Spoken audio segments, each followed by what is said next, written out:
आज Doubtnut app download करें। Doubtnut पर अपने सभी गणित, रसायन विज्ञान, भौतिक विज्ञान और जीव विज्ञान के डाउट्स का करो सफाया। बस प्रश्न की फोटो खींचो, एक ही प्रश्न को क्रॉप करो और तुरंत वीडियो सोल्यूशन पाओ। अभी डाउनलोड करें। प्रश्न दिया है, वैज्ञानिक सिद्धांत प्रकाश विद्युत प्रभाव का कौन सी प्रौद्योगिकी से संबंध है, और हमें यहाँ पे 4 विकल्प दिया गया है।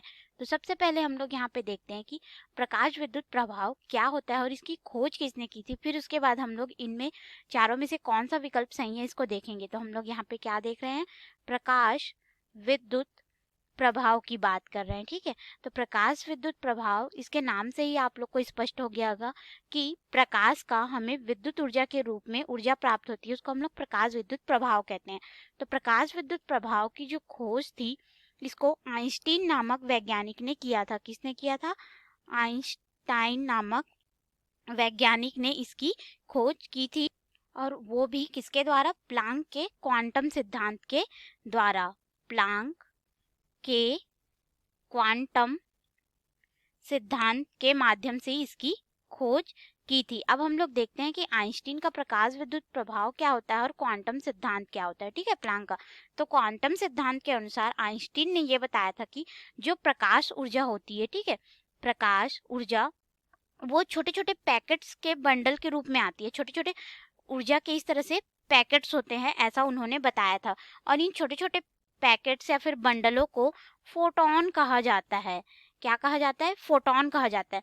जब ये फोटॉन किसी ऐसे माध्यम में, मतलब कि किसी ऐसे धातु की सतह पर पड़ते हैं जिस पर मुक्त इलेक्ट्रॉन उपस्थित होते हैं, तो हम लोग जब प्रकाश विद्युत प्रभाव की सहायता से प्रकाश को इस तरह से एक धातु की प्लेट पर अगर लगा दे और इस पे मुक्त इलेक्ट्रॉन उपस्थित हैं, तो क्या होता है कि जब ऊर्जा मिलती है तो इसमें जो उपस्थित इलेक्ट्रॉन होते हैं, मुक्त इलेक्ट्रॉन कहने का मतलब ये नहीं है कि ये इलेक्ट्रॉन जो है इसकी सतह से बाहर निकल जाएंगे, नहीं, इसकी सतह से बाहर नहीं निकलते।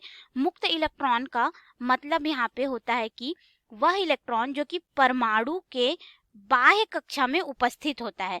तो बाह्य कक्षा में उपस्थित होता है जिसकी वजह से नाभिक बल जो रहता है इसमें कम हो जाता है। तो ये इलेक्ट्रॉन इधर उधर चालक की भांति इसमें, यानी कि चालक की सतह पर ही गति करते हैं, पर चालक की सतह को छोड़ के नहीं जाते। उसे हम लोग मुक्त इलेक्ट्रॉन कहते हैं, परंतु ये परमाणु के अंतिम कोश से बंधे हुए रहते हैं।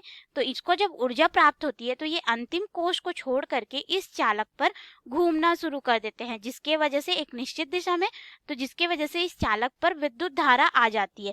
उसे ही हम लोग प्रकाश विद्युत प्रभाव के नाम से जानते हैं, जिसकी व्याख्या आइंस्टीन नामक वैज्ञानिक ने प्लांक के क्वांटम सिद्धांत के अनुसार की थी, जिसमें जो प्रकाश रहते हैं छोटे छोटे ऊर्जा के फोटॉन्स के रूप में पैकेट्स होते हैं।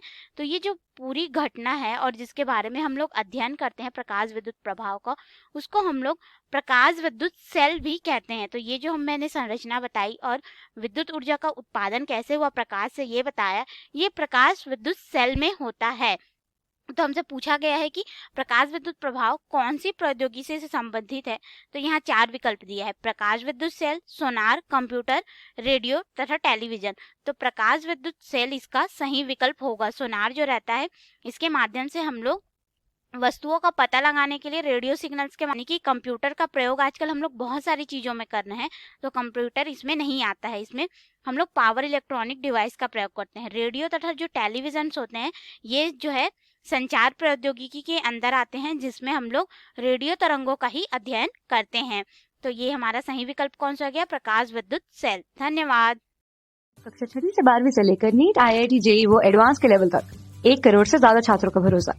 आज ही डाउनलोड करें डाउटनेट ऐप या व्हाट्सएप करें अपने सारे डाउट्स 8400 400 400 पर।